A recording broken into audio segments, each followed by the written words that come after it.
روزہ رکھا ہوا ہے، نفلی روزہ رکھا ہوا ہے. کہتے میں اور پریشان ہوا، میں نے فوری طور پہ سوال کیا کہ اب تو کدھر جائے گا؟ تو کہنے لگا اب میں کہیں نہیں جاؤں گا، میرے ایک دن کا خرچہ میرے ماں باپ نے جو ڈیوٹی لگائی ہے وہ 3 دینار ہے، پورا ہو گیا ہے. اب میں باقی جو وقت بچے گا یا قرآن پاک کی تلاوت کروں گا یا محمد عربی پہ درود و سلام پڑھوں گا. میں نے کہا افطاری کر لینا. کہنے لگا مجھے مسجد بتا دو، میں جا کے اللہ اللہ کرتا ہوں، مجھے شام کو لے آنا. افطاری ہمارے ساتھ اس کی طے ہو گئی، مسجد چلا گیا. مغرب بعد لینے گیا تو کہنے لگا عشاء کے بعد آنا، اب تو میں نے پانی سے افطار کر لیا، کھانا کھانے جاؤں گا تو جماعت رہ جائے گی. کہتے ہیں عشاء کے بعد میں لایا، اس کو کھانا کھلایا. رات گہری ہو گئی تو میں نے کہا تو سو نہیں جاتا؟ کہنے لگا کوئی عرض نہیں، کبھی دور مزدوری کرنے نکل جاؤں تو رہ بھی جاتا ہوں، گھر والوں کو پتا ہے. کہتے میں نے مسافر خانہ کھولا، یوں سمجھیے ڈرائنگ روم بیٹھک میں نے کھولی، اس کو سلا دیا. میں اور میری بیوی اپنی معذور بیٹی کو روٹی دینے گئے اور ہم نے جا کے اس کو کھانا کھلایا جو ٹانگوں سے معذور تھی، اور ساتھ کہا کہ بیٹی آج بڑا پرہیزگار جوان ہمارا مہمان ہے. آج چڑھتی جوانی اور تقوی کی روشنی اس کے چہرے سے چمکتی ہے. کیا بات ہے، بڑے ہی اچھے گھرانے کا تربیت یافتہ ہے. کہتے ہیں بچی کو کھانا کھلا کے لوٹے، اپنے کمرے میں سو گئے، بیٹی اپنے کمرے میں لیٹ گئی. ترس گئے تھے کہ بیٹی قدموں پہ چلے. تہجد کا وقت ہوا تو دروازے پہ دستک ہوئی. بڑی بے چینی کے ساتھ اٹھے میاں بیوی، کون ہے؟ بیٹی کی آواز آئی ابا جی دروازہ جلدی کھولیں. کہتے ہیں کلیجے پھٹنے لگے، ذہن بکھرنے لگے.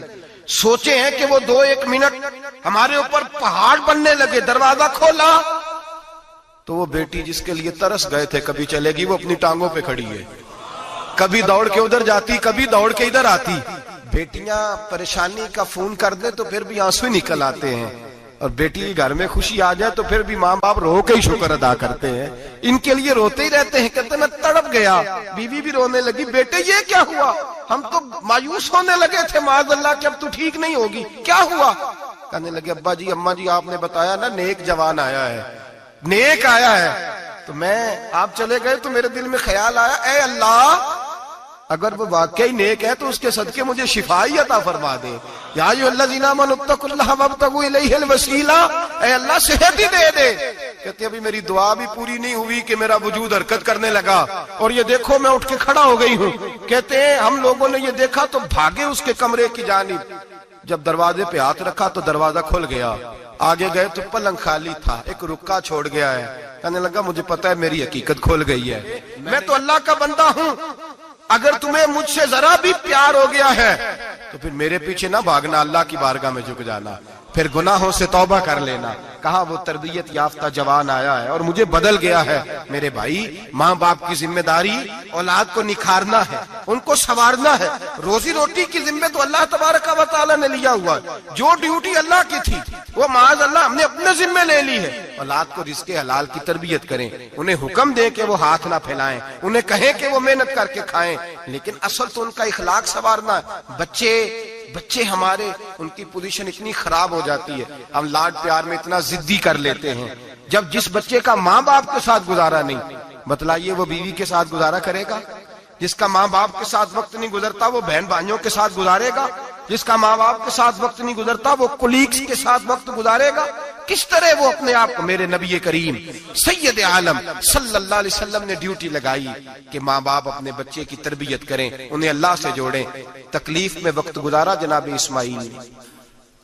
ایک روایت ایسی بھی ملتی ہے کہ 13 سال حضرت ابراہیم پلٹ کے گئے نہیں بیٹے کا پتہ لینے، لیکن جب بھی بیٹے نے ماں سے باپ کے بارے میں پوچھا کہ میرے والد کیوں نہیں آتے تو ماں نے ایک ہی لفظ کہا، بیٹے جناب ابراہیم اللہ کے نبی ہے اور اللہ کے حکم سے ہمیں چھوڑ گئے ہیں. ایسی تربیت، ایسی ٹریننگ بچے کے ذہن کو بدل ڈالا، اسے اللہ والا بنا لیا. اور ہمارے مفسرین نے بحث کی ہے کہ جناب اسماعیل جو اللہ کی راہ میں قربان ہونے کو تیار ہو گئے، ان کے سینے میں جو رب کریم کا اتنا پیار موجزن ہوا کہ وہ گردن کٹانے پہ تیار ہو گئے. تو فرماتے ہیں یہ تربیت جناب ہاجرہ کی تھی، یہ ٹریننگ حضرت وہ فیضان نظر تھا، یہاں کے مکتب کی کرامت تھی. سکھائے کس نے اسماعیل کو آداب فرزندی؟ میرے بھائی یہ جناب ہاجرہ نے تربیت دی. ایک بہت بڑے محدث ہیں، اتنے بڑے محدث ہیں کہ میرے نبی کریم کی مسجد نبوی میں وہ حدیث کے استاد رہے. حضرت ربیعہ بن عبد الرحمن نبی پاک کی مسجد نبوی میں حدیث کے استاد ہوئے. اور حضرت حسن بصری جو جناب علی کے شاگرد ہیں وہ بھی حضرت ربیعہ کے شاگرد ہوئے.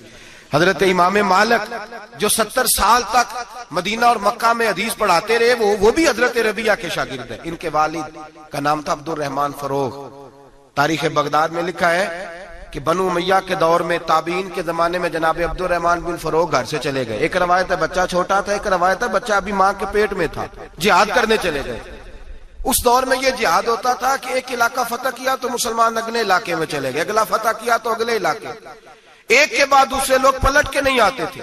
حضرت عبد الرحمن گئے 30,000 دینار بیوی کو دے گئے, کہنے لگے سنبھال کے رکھنا, اور جہاد کرنے نکلے تو 27 سال تک گھر ہی نہیں آئی, اور 27 سال کے بعد آئے تو حضرت ربیعہ محدث بن چکے ہیں, مسجد نبوی میں حدیث کے استاد ہیں, بیٹا بہت بڑا شیخ بن گیا. واپس آئے, ہاتھ میں نیزہ ہے, کالی داڑھی تھی ساری سفید ہو گئی, وجود بڑا تگڑا تھا, کمزوری آ گئی. آئے, نیزہ پکڑا ہوا ہے, گھوڑے پہ بیٹھے ہیں, مدینہ منورہ میں گھر ہے, دروازے پہ دستک دی. حضرت ربیعہ نے دروازہ کھولا, اندر داخل ہونے لگے تو کہنے لگے بابا تو کدھر گھستا آ رہا ہے؟ کدھر؟ اس نے کہا تو پیچھے ہٹ, تو میرے مکان پہ کب سے قبضہ کر کے بیٹھا ہے. بات تیز ہونے لگی, آواز تھوڑی بزرگوں کی بلند ہونے لگی تو اندر سے زوجہ نے سن لیا, وہ دروازے کی اوٹ سے دیکھنے لگی تو پہچان گئی. کہنے لگی ربیعہ پیچھے ہٹ جا, یہ کوئی غیر نہیں, یہ تیرے والد گرامی ہے, یہ تیرے والد ہیں. اندر آئے, باپ بیٹا ملے, عصر کی نماز کا وقت ہو گیا, بڑا روئے. 27 سال کے بعد باپ لوٹا, 27 سال کے بعد بڑے روئے.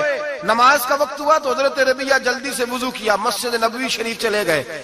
جناب عبد الرحمن فروغ نے بھی کھانا وانا کھانا تھا, کھانا کھانے بیٹھے تو حکم دیکھے شوہر کیا کرتا ہے. یہ نہیں پوچھا کہ 27 سال حال کیا رہا, پوچھنے لگے میں تجھے 30,000 دینار دے گیا تھا, وہ کدھر ہے؟ تو زوجہ کہنے لگی کھانا کھا لو, عصر کی نماز پڑھ کے آؤ, پھر بتاتی ہوں پیسے کہاں ہیں. آپ کی رقم بڑی اچھی جگہ پہ محفوظ ہے. کہتے ہیں میں نماز پڑھنے مسجد گیا, عصر کی نماز کے بعد میرے نبی پاک کے منبر پر ایک نوجوان بیٹھا ہے. گھر میں تو ان کا انداز ٹوپی پہننے کا تھا نا, سادے عام لباس میں, مسجد نبی میں جبہ پہنا ہے, سر پہ امامہ ہے, خوبصورت لب و لہجے میں رسول اللہ کے منبر پر بیٹھ کر, نبی پاک کے منبر پر بیٹھ کر, پتہ نہیں آپ کو اس بات کی لذت نصیب ہو رہی ہے کہ نہیں, عام جگہ نہیں, نبی پاک کے حضور کے منبر پر بیٹھ کر نبی پاک کی حدیثیں سنا رہے ہیں. اتنا بڑا مقدر. کہتے حضرت امام مالک جیسے لوگ, خواجہ حسن بصری جیسے لوگ کاغذ قلم لے کے حدیثوں کی سماعت کر رہے ہیں, ان سے درس لے رہے ہیں. جناب عبد الرحمن کہتے ہیں میری نظر اٹھی, کچھ بوڑھا ہو گیا تھا, کچھ اس وقت وہ ٹوپی میں سادے لباس میں تھے, پہچان نہ پایا. ایک شخص سے پوچھا یار ہے تو جوان پر اس کے چہرے کی نورانیت میرے دل کو بھا گئی ہے تو جوان پر اس کا حدیثیں بیان کرنے کا انداز میری طبیعت کو گھائل کر گیا. یہ کون ہے جو نبی پاک کی مسجد میں بیٹھ کے حدیثیں بیان کر رہا ہے؟ تو کہتے ہیں امام مالک کہنے لگے بابا جی چپ کر جاؤ, ہمارے استاد کے بارے میں اونچے لب و لہجے میں بات نہ کرنا, دیکھتے نہیں کتنے کتنے لوگ بیٹھے ہوئے خاموشی سے. تو میں نے کہا مجھے بھی تو بتا دو نا ہے کون. تو کہنے لگے کوئی عبد الرحمن فروغ نام کے بزرگ ہیں, یہ ان کے بیٹے ہیں, ربیعہ نام ہے. کہتے ہیں جب لفظ کہے تو میرے آنسو چھلک کے باہر آئے اور میں حضور کی مسجد میں گر گیا اور رونے لگا کہ یہاں اور میرے رسول پاک سید عالم صلی اللہ علیہ وسلم کے منبر پر اور میرا بیٹا. کہتے ہیں میں تڑپ کے گھر گیا اور گھر جا کے میں نے اپنی بیوی کو جب دیکھا تو میرے آنسو نکل گئے. میری بیوی سمجھ گئی کہ یہ میرے محدث بیٹے کو دیکھ آیا ہے. کہتے ہیں بیوی رو کے کہنے لگی میں نے آپ کے 30,000 دینار آپ کے بیٹے کو مصطفیٰ کریم کی حدیث کا استاد بنانے میں خرچ کر دیے. میں نے وہ 30,000 دینار خرچ کر دیے, 30,000 دینار آپ کا بیٹا میں نے. تو کہتے ہیں میں اپنی بیوی کی طرف دیکھنے لگا, میں نے کہا قربان جاؤں, میں اگر اللہ کے دین کے رستے میں تھا تو نے میرے ساتھ نیکی کی ہے, میرا بیٹا بھی دین کے رستے پہ لگا دیا. میرے بھائی اللہ سے جوڑا, اللہ سے جوڑا. ان لوگوں نے اپنی اولادوں کو رب کریم والا بنایا, ان لوگوں نے اپنی اولادوں کو. اور پھر جب ارشاد فرمایا کہ چھوٹی چھوٹی برائی, ایک لقمہ حرام سے بھی وہ لوگ بچے. اور پھر جو آیت نمبر 18 نے کہا کہ وَلَا تُصَغِّرْ خَدَّكَ لِلنَّاسِ, بیٹے منہ پھیر پھیر کے نہ جا, پھیر پھیر کے نہ جا. اگر آپ ناراض نہ ہو تو ہم تربیت دیتے ہیں, کہتے ہیں اس بچے کے ساتھ نہ پھرا کر, یہ غریب ہے, اس کے ساتھ نہ پھرا کر. وَلَا تَمْشِ فِي الْأَرْضِ مَرَحًا, حضرت لقمان بیٹے سے کہتے ہیں منہ پھیر پھیر کے لوگوں سے بات نہ کر اور اکڑ اکڑ کے نہ چل. إِنَّ اللَّهَ لَا يُحِبُّ كُلَّ مُخْتَالٍ فَخُورٍ, اللہ کو وہ پسند ہی نہیں جو اکڑ اکڑ کے چلے اور اترائے. ابھی بھی رواج ہے, کہتے ہیں دوستی لگانا تو اپنے برابر کے دوستوں سے، ایسے نہ وہ ہمارا سٹیٹس ہی نہیں، ابھی بھی وہ فرق جو تو سید بھی ہو، مرزا بھی ہو، افغان بھی ہو، تم سبھی کچھ ہو، بتاؤ کہ مسلمان بھی ہو۔ عاجزی کا درس دیا اپنی اولاد کو، عاجزی کا، ان کو ادب سکھایا، ان کو انکساری سکھائی، لوگوں کے اندر مل بیٹھنے کا درس دیا۔ جو آدمی انکساری والا ہوتا ہے، عاجزی والا ہوتا ہے، یوں سمجھو اسے شہد لگا ہوا ہے، دنیا خود اس کے پیچھے بھاگ بھاگ کے آتی ہے۔ جو سب کے ساتھ اس نے سلوک کرنے کا عادی ہوتا ہے، لوگ اس کے گرویدہ ہو جاتے ہیں۔ لیکن جس آدمی کو آپ اکڑنا سکھا دیں، جس بچے کو آپ کہیں بس تو ہے اور کوئی بھی نہیں، اس کی اپنی زندگی بھی اس کے لیے پریشانی والی ہو جاتی ہے۔ میرے نبی رحمت سید عالم صلی اللہ تعالی علیہ وآلہ وسلم نے ارشاد فرمایا، کسی باپ نے اپنے بیٹے کو جو سب سے اچھا تحفہ دیا ہے وہ یہ ہے کہ اس نے اپنے بچے کو اچھا ادب سکھا دیا ہے، اپنے بچے کو اچھا۔ حضرت لقمان کہتے ہیں بیٹے منہ پھیر پھیر کے باتیں نہ کرنا، زمین پہ اکڑ اکڑ کے نہ چلنا، اللہ کو اکڑنے والے لوگ پسند۔ ہارون رشید نے امام نسائی کی ڈیوٹی لگائی کہ میرے بیٹے کو حدیث پڑھائے گارا آ کے، تو امام نسائی کہنے لگے یہ نبی پاک کا دین ہے، یہ میں اس کو رسوا نہیں کر سکتا، جس نے پڑھنا ہے میرے پاس آ کے پڑھے، اور جہاں سب بچے بیٹھتے ہیں وہیں پڑھے۔ ہارون رشید کہنے لگا حضور آپ کیا سمجھتے ہیں، میں نے بھی تو آپ کو آزمانے کے لیے یہ جملہ کہا تھا، یہ وہیں آ کے پڑھے گا جہاں سارے غریبوں کے بچے پڑھتے ہیں۔ اب تو روز استاد کٹہرے میں کھڑا ہوتا ہے، اسکول کے استاد کا تو مجھے نہیں پتا، پہلے مدرسے کا استاد تو روز بیچارہ ہاتھ باندھ کے چودھری صاحب نے کہنے سے میرے منڈے نو مارے تو 8,000 کا مولوی ہے، اور میرا بیٹا تو 8,000 کے روز گول گپے کھا جاتا ہے، میرے بیٹے کو تو نے مارا ہے، تجھے اپنی حیثیت کا پتہ ہے؟ روز استاد کٹہرے میں کھڑا ہوتا ہے۔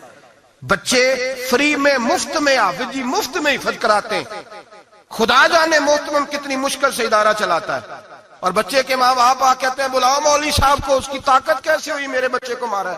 وہ مولوی وہ جو کل دانے لینے آیا تھا وہ آج میرے بچے کو مارے گا؟ یہ رویہ ہے ہمارا۔ ہارون رشید بادشاہ نے اپنے بیٹے کو امام نسائی کے پاس پڑھنے بٹھایا۔ ایک دن حضرت کہاں لوگ کہتے بس بس بیٹا ٹھیک ہے، سیدھا سیدھا تو دین سیکھ کے آیا، ایسے کسی درویش کا مرید ہونا اور کسی عالم کی نوکری کرنا، اب تو بالکل ٹھیک ہے، پیر اساں بھی رکھے نے، یہ کہ تیرا طریقہ ہے، تو تو پیچھے لگ گیا ہے، یہ کس طرح کا تیرا رویہ ہے؟ ہارون رشید بادشاہ، ہارون رشید وقت کا مطلق العنان بادشاہ، امام نسائی ان کے بیٹے کے استاد ہیں، امام نسائی رحمت اللہ علیہ کے پاس بیٹا پڑھتا ہے۔ ہارون رشید گزر رہا تھا تو بیٹا وضو کرا رہا ہے، شہزادہ وضو کرا رہا ہے استاد جی کو، اور پیر دھلا رہا ہے۔ ہارون رشید گھوڑے سے گزرا تو اس نے دیکھا خانقاہ کے باہر، مدرسے کے باہر استاد جی وضو کر رہے ہیں اور بیٹا وضو کرا رہا ہے، سراہی پکڑی ہے، لوٹا پکڑا ہے، استاد جی پیر دھو رہے ہیں۔ ہارون رشید غصے سے اترا، ساتھ بہت سارے سپاہی تھے، انہوں نے کہا کہ یہ مولوی کو مارے گا، مولوی کو مارے گا کہ تو کس طرح میرے بیٹے سے یہ کام کاج کرا رہا ہے؟ کہتے نیچے اترے اور ہارون رشید نے جا کے نا زور سے ایک تھپڑ اپنے بیٹے کے چہرے پہ مارا۔ بیٹا کہنے لگا ابا جی میری غلطی کیا ہے؟ فرمانے لگے تجھے پتہ ہی نہیں تو کس شخص کے پاس پڑھتا ہے؟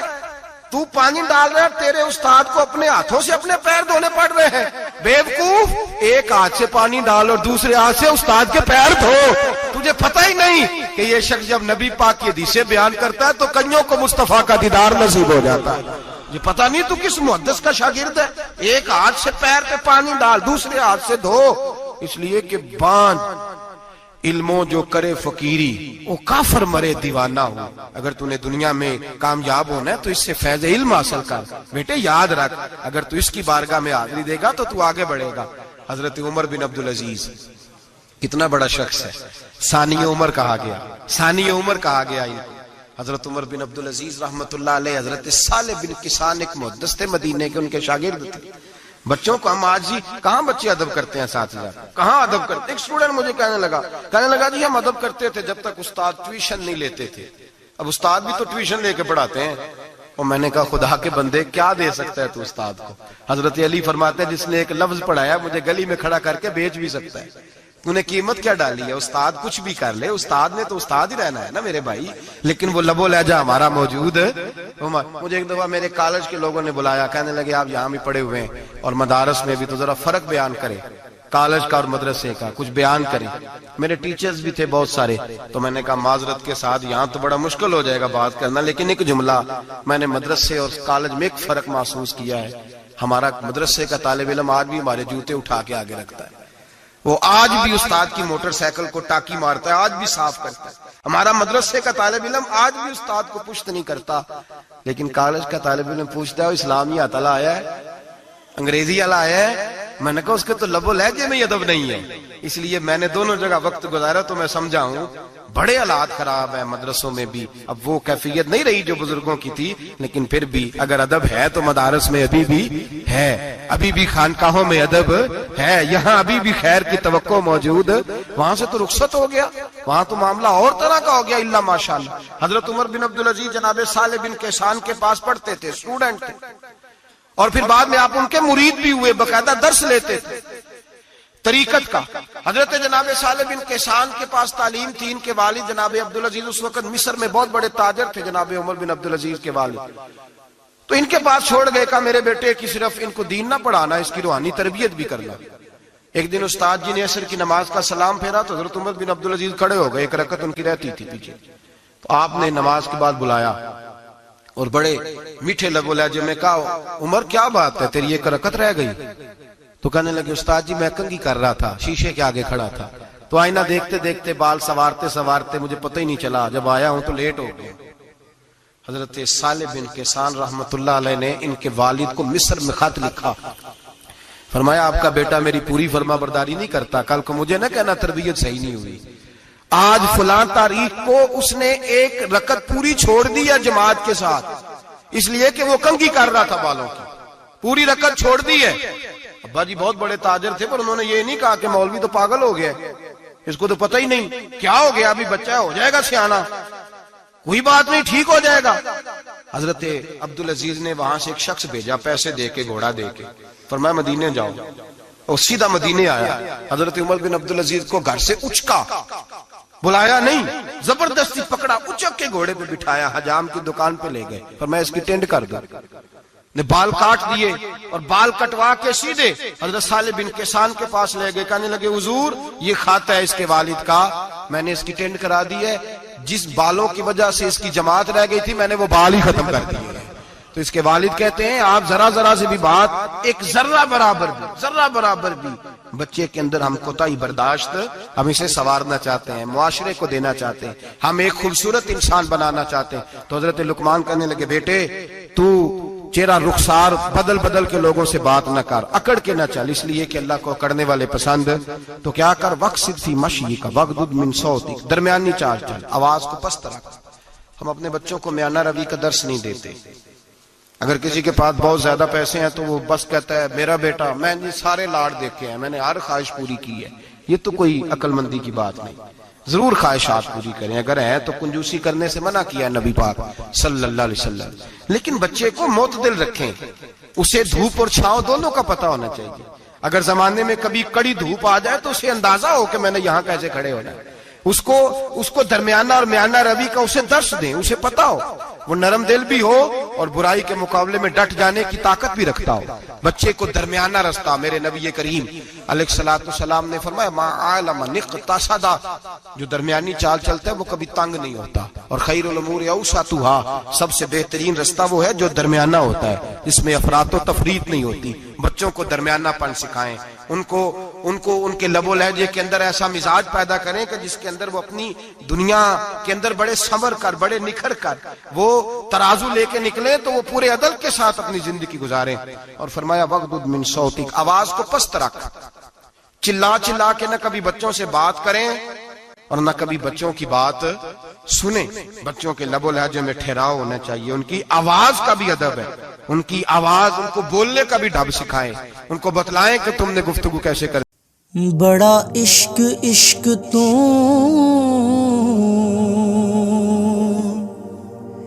کرنا